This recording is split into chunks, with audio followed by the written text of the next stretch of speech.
Welcome to the Daily Review. This is Razak, Senior Trading Strategist here at CMTrading.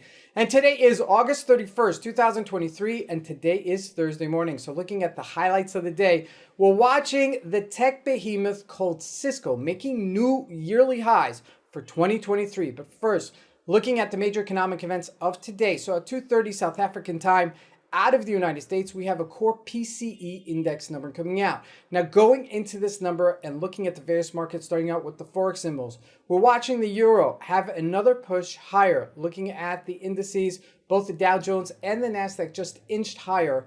And looking at commodities, gold remained steady after those gains, and oil gained a little bit further. And as we look at the stocks, Apple and Google pushed the market higher yesterday and had big gains. Now, lastly, looking at cryptocurrencies, Bitcoin, after that spike up, trickles lower. So let's take a look at the markets and see what we can expect from today's trading.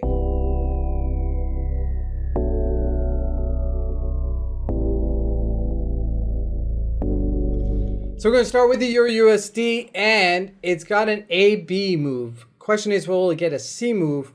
And will it correct itself in September? Now, hear me out, okay? Now, you see the spike that we first got here, okay? That's spike number one. That's an A move. Then we have a second one that's a B move, but the retracement is a little bit more aggressive. So it may not really give us that third move that would give us to 108 or 109.83ish level where our 200-day moving average is standing, okay? If we look at a daily chart, you can see that a little bit clearer. We got 1, 2, 3 dailies that were green, and usually the fourth one is usually red, and that's what we're experiencing right now. And that is that 30-day moving average that we're retracing from. Now, in September, historically speaking, the dollar has been relatively very strong and has gained in September. So is this just a push up to push us further down? Perhaps. So keep that in mind as we're going into this. Now, looking at the other majors, not really much going on. The British pound did bounce higher. Didn't push lower, but did bounce higher. And this was the one that we said that if it didn't push lower, it's going to go higher. And that's really something to consider. Now, looking at gold, not doing much, 1945, but is extending that. So, you know, if it does get that momentum later today and does push higher, then we could get back to our 1982-ish level retracement.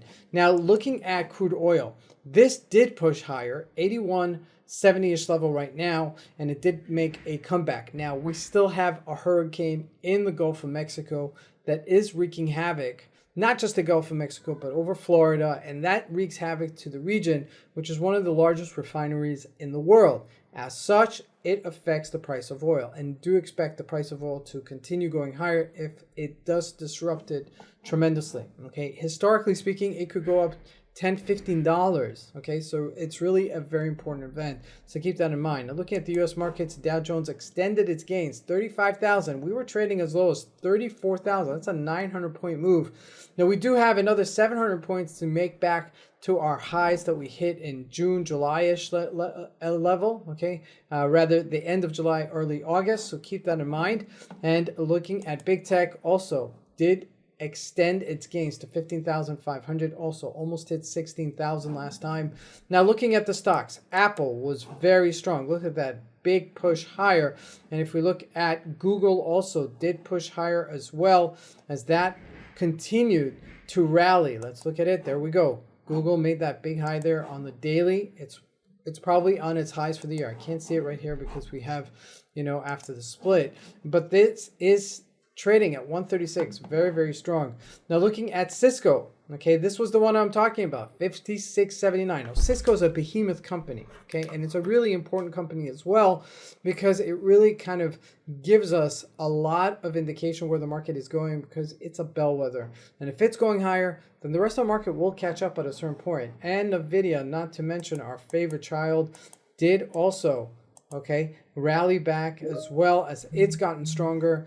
Almost back to its opening price of $501. We're about $8 off of our all-time high, so this is really important as well. Now, looking at Bitcoin, we had that spike up news event, and what happens afterwards? It's a fade, and that's exactly what happened. I mean, it wasn't a big fade, but a fade nonetheless. $600 is $600 if it retraced. So keep that in mind. It may continue to retrace back to our 25,900-ish level, 26,000-ish level. So, you know, we're still in a relatively a tight range for a stock or an asset like Bitcoin. So keep that in mind.